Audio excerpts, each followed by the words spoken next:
Alright, now that we've already composed the pie chart, now we're going to solve for the circumference and the area of each sector of the circle.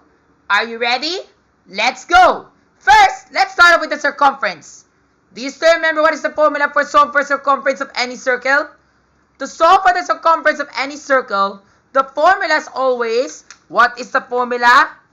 Pi times d, di ba? Pi times d to solve for the circumference of any circle. But sometimes, when we're going to divide it into parts, that's when we have to divide. Let's say, for example, if it's half a circle, therefore, it's pi times d divided by 2. Tama? To form half the circle. And why is it like that? Because, diba, remember, to go around one whole circle, we need to go to 360 degrees. Tama? Pero divide by 2, and that is 180 divided by 360 degrees. Kasi po, you're only going to 180 degrees of the circle. Because that's where you stop. And then divide by 360, because that makes the whole loop of a circle. So, kaya naman, diba, remember, we have 180 degrees divided by 360, the 2 zeros cancel, and then 18 divided by 36, that's the same as 1 half. So, 1 half of pi times d, that is the half circumference. Okay? So, now let's solve for the circumference of the entire circle. As you can see, as we measure the radius of the diameter is 15 cm. So, therefore, that's gonna be 3.14 times 5. So, 3.14 times 15, this becomes 1570 and 314. So, therefore, the answer is supposed to be 57.1 degree, 57.1. Okay? So, let's see if we get that one right. 4 times 5, 20. 5 times 1, 5, 7, 15. Then we add 0, 1, 11, 7, 571. Okay? So, let's see if we still get the same answer. This becomes 345. Then 12, 121. 121, tama ba?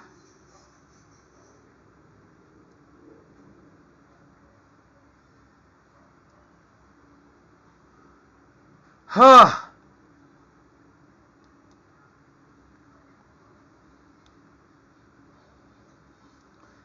Teka lang, that's still not yet right.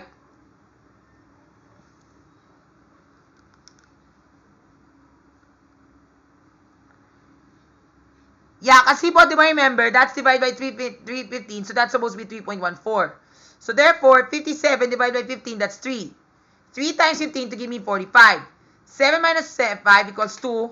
5 minus 4 equals 12, di ba? And then 121 divided by 15, that's 38, di ba? So, tama, that should be wrong. Kasi you know talaga, that's not the right answer eh. Kasi po dapat, the right answer is supposed to be, ano to, this.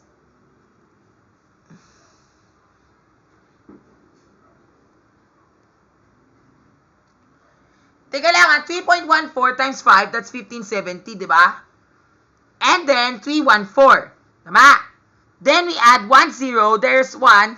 7 plus 4 equals 11. Then, 6 plus 1 equals 7. Then, 1 plus 3 equals 5, di ba?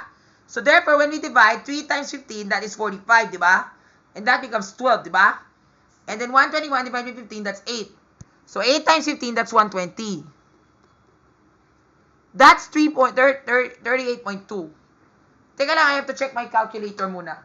So, as you can see, I have a calculator here to help me out with things. Because if in case lang talaga I may not get the right answer, so I have a calculator to help me solve this out. So, therefore, this is 3.14 times 15.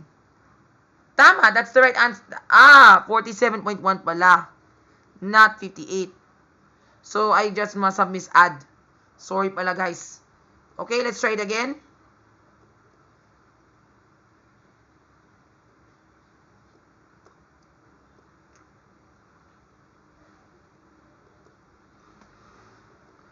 Tama, that's 3.14, okay? So that should be the correct answer, okay? So the correct answer is 47.1. So therefore, the distance around the circle is 47.1 degrees, okay? So that is the total circumference. Total C na lang in short. So remember that ha, the total circumference is 47.1 47.1 centimeters. Okay? Now, as we solve for the circumference of the arcs, we're going to see if we can get the circumference of those arcs. So, to solve for any circumference of any arc, let's say, for example, di ba remember, we get 180 degrees, di ba? So, pi times d, divide by 2, di ba? So, pi times 15, and then divide by 2, and then we get, di ba remember, 3.14 times 15, that is the answer, 47.1. Then, 47.1 divided by 2, and that should be, di ba remember, the answer is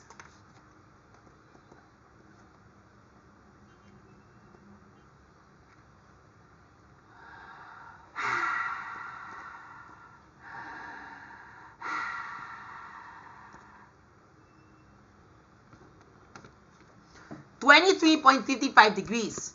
So doing that again in your calculator, if you do this again in your calculator, 47.1 divided by 2, you should get this answer, okay? 23.55. Now you already know that's how to solve for the circumference of any circle with the radians. Now, I'm going to teach you how to do this using the radian method, okay? With the radian method. So, to convert the degrees into radians, do you remember if we're going to do this in radian method, how do we do that? So, it's R times Q, data. So, data is equivalent to this. The degree that you're using, and then pi, then 180. So, let's say, for example, if you're going to do the entire circle, do you remember what is half of 15? 7.5, di ba? And we're supposed to get 47.1 degrees. So, going around one whole circle is 360 degrees, di ba? And then 3.14, then divide by 180. Tama? So, this one divides out, and this is 2. So, tama, 7.5 times 2 is 15. And pi times 15, tama, you still get the same answer. Alright? So, now let's work this out in details, okay? So, now let's work it out with the first slot. So, let's start with the red. Do you remember sa red, we got 100.8 degrees. Tama? So, now let's solve for the circumference. To solve for the circumference, that one is very easy. It's always pi times d. And then, do you remember, we multiply that by the degree, then divide by 360. Why divide by 360? Because it takes 360 degrees to go around one whole circle. And then, the numerator tells where it will stop. Let's say, for example, if you want 1/4 of the circle, that's 90 over 360. Because 90 degrees is where it stops. Then divide by 360 because you need 360 degrees to go through one whole circle. Tama? So now let's do this, okay? So now let's start with red. So for circumference red,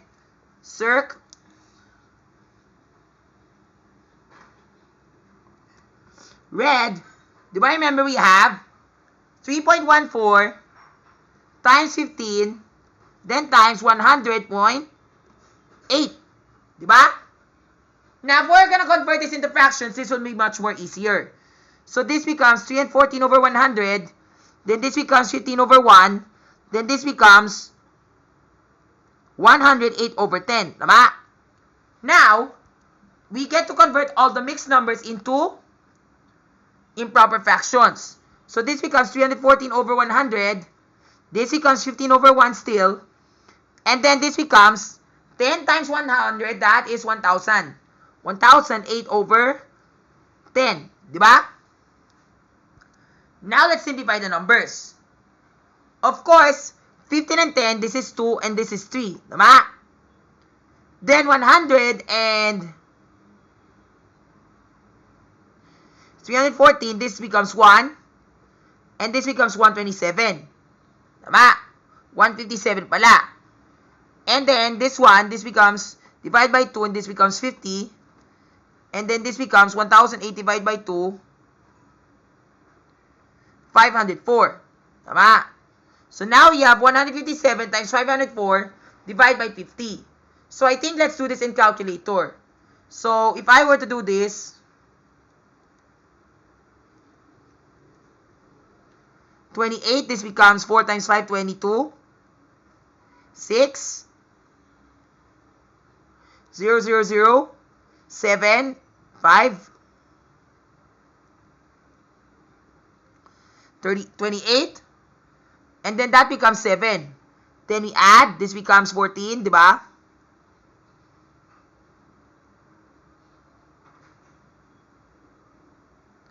11, di ba? 9, 7.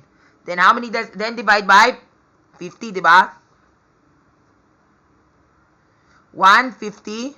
And then that becomes, ano to, 91. 1, 50, 412. 8, 400, 128. 2, 100, 280. That becomes 5, 250, 300, 6. So therefore, it's 111.8256. Now let's see if we get this one right, okay? So let's try to multiply. 157 times 504 divided by 50. Tama. But it's not the right answer. Okay? But we nearly got the right answer though. Kasi nga we were to use fraction, this should be the method that we're going to use. Diba? So therefore, if we're gonna do it this way, it's gonna be 3.14 times 15, then times 100.8, all divided by 360.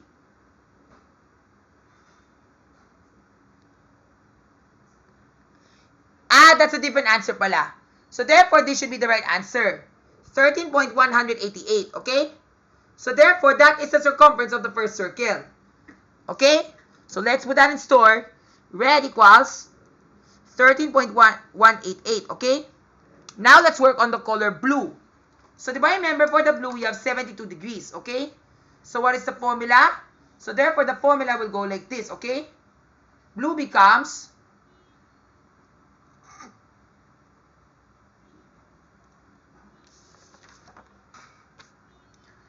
3.14 times 15, then times 72 over 360, tama? Take note that 15 and 360 can divide out. Diba remember, we have to go around one whole circle. Not like, diba remember what I did kanina? 3.14, then 15, then 72 over 360, 100.8 over 360.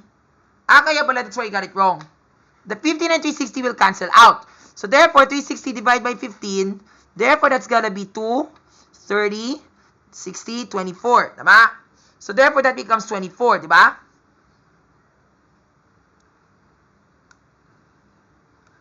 And now we're just left with 108.8 divided by 24. So we can divide that out, diba?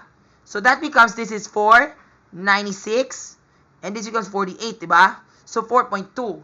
So therefore, that's 3.14 times 4.2.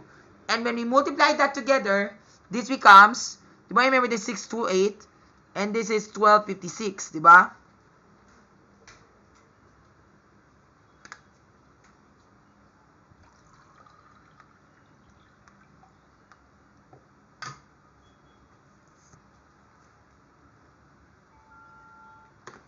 Diba? 360 divided by 15, diba? That's 24. Then 100.8 divided by 24, diba? We should get, tama, 4.2. And therefore, we multiplied it by pi. Therefore, that is 6.28, and then this is 26. So this is 8, and then this becomes 8, and this becomes 1. Tama, that's the right answer. 13.188. That is the right answer, is what we got kanina, alright? Kahit now we try to apply this in radians, diba remember sa radians, it is radius, which is 7.5, and then we multiply that by, what is the degree? 100.8, then times 3.14, divide by 180, diba? So therefore, this one, diba remember, yung 180 at saka yung 100.8, if we try to multiply this together, we can try to divide out, diba?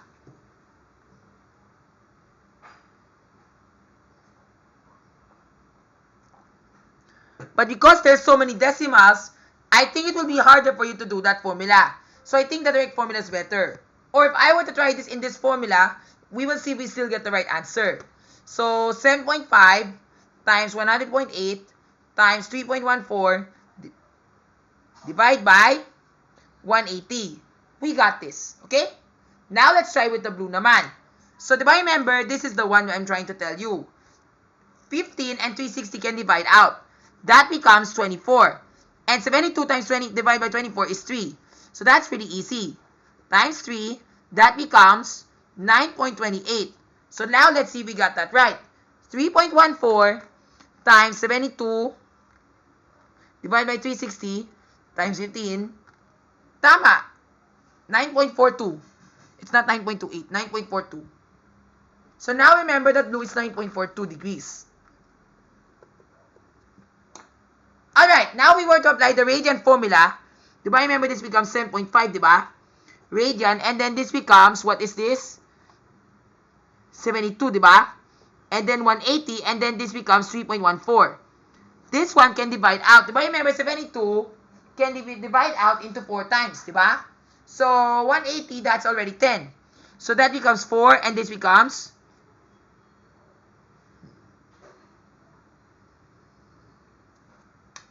72 divided by 18 is 4. And 180 divided by 18 is 10, diba? Yan, diba? And then we got this answer. So therefore, 7.5 times 4, diba? 7.5 times 4, that's 15. 15, diba? Tama, 30. So therefore, 30 times 3.14 divided by 10. This one cancels, and we're just left with 3 times 3.14, which will still give us 9.42. So tama, that is the right answer, okay? Now you already know that's how you solve for the circumference in radians. Next, let's go to the pink. For the sake of the pink, diba, remember we have 43.2 degrees. So now let's apply the formula again. So now you know already what the formula does, diba? So the formula is still the same concept. We are still going to apply this formula. And that is 3.14 pi times the radio times the diameter, then times the angle where it stops, diba? And that's 43.2 over 360. Note this can still be 72, diba? Because, diba, remember 15 and 360, that is 24. Now we can still divide. So 43.2 divided by 24, this is 1, 24, 19.2. So 19.2 divided by 24, I think that's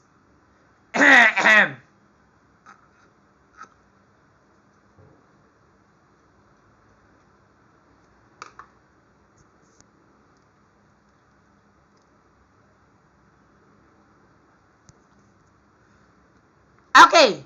So diba, remember this is 15, diba? So 15 times 24 equals 360. So that becomes 24. So 43.2 divided by 24. And that becomes 1. 1 times 24 is 24. Then 13 minus 4 is 9. And then we have 3 minus 2 equals 1. So 19.2. And 9.2, diba, remember 24, diba? So 24.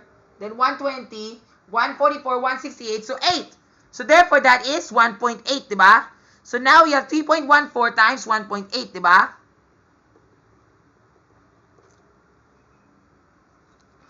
That becomes 25.2, and that becomes 3 and 1, 4 again.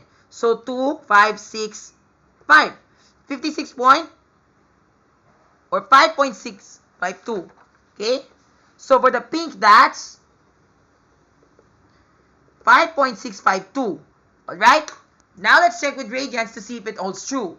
Diba, remember kung nasa radians, diba, remember that is 7.5 times the area, 43.2 degrees, then times pi, divided by 180. So therefore, if we were to divide the 43.2 and 180, that'll take forever. So I'll work this out on calculator to see if we get the same answer. So 7.5 times 4.32, 43.32, then times 3.14 divided by 180. Did we get that right? Yes, we still got the same answer of 5.652. Thank you, Lord. Next, let's go to the green. For the green, it's still the same criteria. We have 14.4 degrees. So let's try the radian formula. So 7.5, and then we have times, what is the area? 14.4. And then times 3.14 divided by 180. Tama? So therefore, this one, that will be divided into 0.8. This is 0.8, diba? And this is 10, diba? So 0.8 and 10, diba? And then 7.5 and 10, we can still simplify that. This one, this can be divided into 2, and this becomes 5. And then 0.8 divided by 2, that becomes 0.4. And then 7.5, this becomes 1. And this becomes 1.5. So therefore, it's 1.5 times 0.4. Of course, 4 times 15, that's 6, diba? Pair 2 decimal place, and that's 0.06. Diba? So therefore, we have 3.14 times 0.06. And therefore, that's 18.84. Then we have 4 decimal place. There. Now, let's see if we get that right answer in. If we do it the normal method. So therefore, we have 3.14 times 14 times the 15 times 14.4 divided by 360. That will still become 24, diba? And do you know that 141 divided by 24, that is 0.06. And tama, we still ended up with the same answer. Diba? 3.14 times 0.06.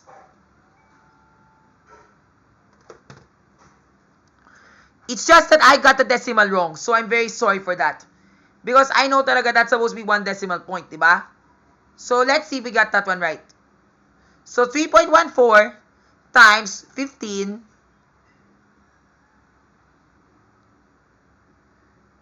times 14.4 divided by 360. Tama, that is the right answer. 1.884. I think I got the wrong answer there because I remember that I did it like 1.5. Diba? 7.5, 1.5, and that becomes 0.04. I got 2 decimals. Maybe I must have overexceeded my decimals. So, I think I'm very sorry for that. Alright? But now I must be very careful with my computation. Actually, as far as I can remember, that's supposed to be 0.8. Because, diba, remember, this divide by 2, 14.4, divide by 2, that becomes, ano yun? 14.4, ano yun?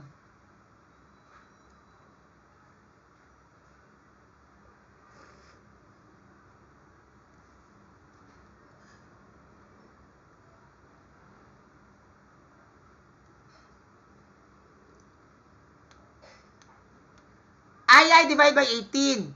Kaya naman, di ba, remember, 14.4 divided by 18, that gives me 0.08. Then, I divided by 2, and then I got 0.04. 0.4. Then, 1.5 times 0.4, tama, that gives me, that's 60. So, that's 0.6, that's 0.06. I just got a wrong computation. Pero, in fact, that's the right answer. So, therefore, the answer is 1.884. That is the measure, okay? Next, for the sake of the violet, mabilis lang yun. Diba, remember the violet, we already got 9.42. So, what's left?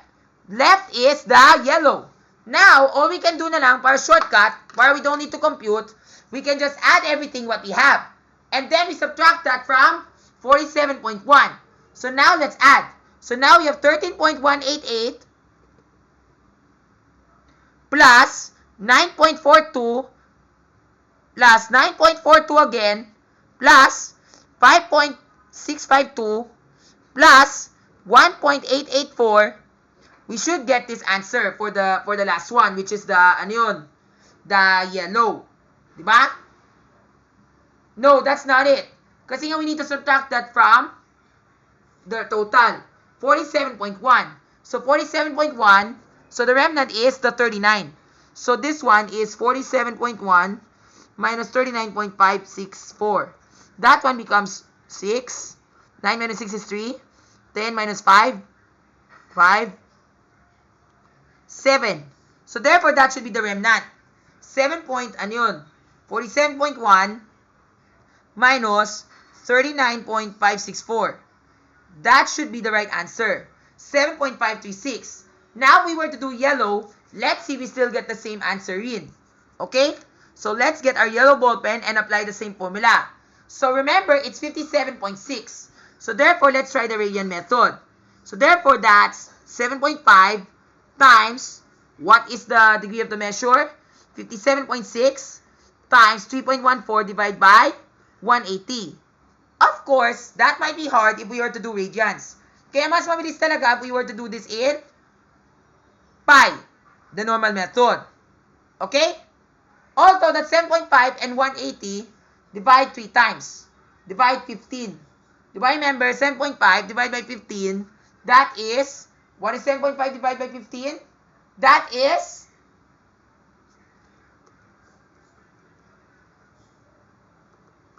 0.5. So, 0.52. Then, this becomes 12, diba? And therefore, this becomes 12 point, ano yun? 1.57. And 1.57 times 57.6, diba? So, now we multiply, this becomes 42. This becomes 34. 9. And then, this becomes 49. This becomes 39. 10. Then, this becomes 35, 38, 8. Now we add. Teka, that was the wrong answer. Kasi normally I'm not supposed to be getting that answer. Gets ko na. Now I know already what is the problem. Because I still need to multiply that. And I still need to divide that by 12. That's the problem. So I forgot to tell you pala, I still need to divide by 12. Kasi diba, remember, this is 57.6, diba? So I still need to divide that part to make it simpler. So this we divide by 12. This becomes, diba, remember, what times? 48. So that's 4. And that becomes 9. So 96. And that becomes 8. So that becomes 4.8, diba?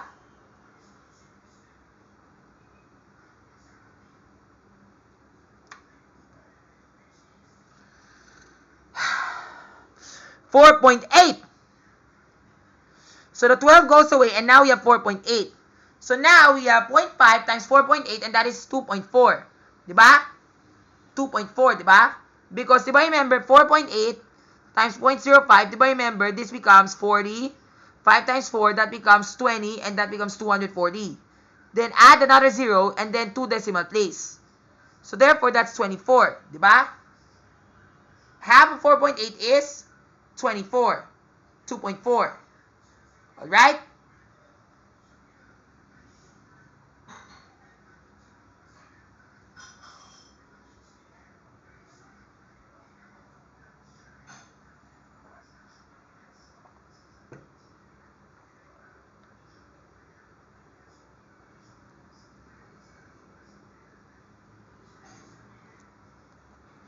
So yeah, so that's 2.4. And now we have 3.14 times 2.4. This becomes 12.56, 628, 3, 5, 7. Tama! That's right! That was the right answer. So the remnant answer is 7.536, which is the remnant answer. Alright?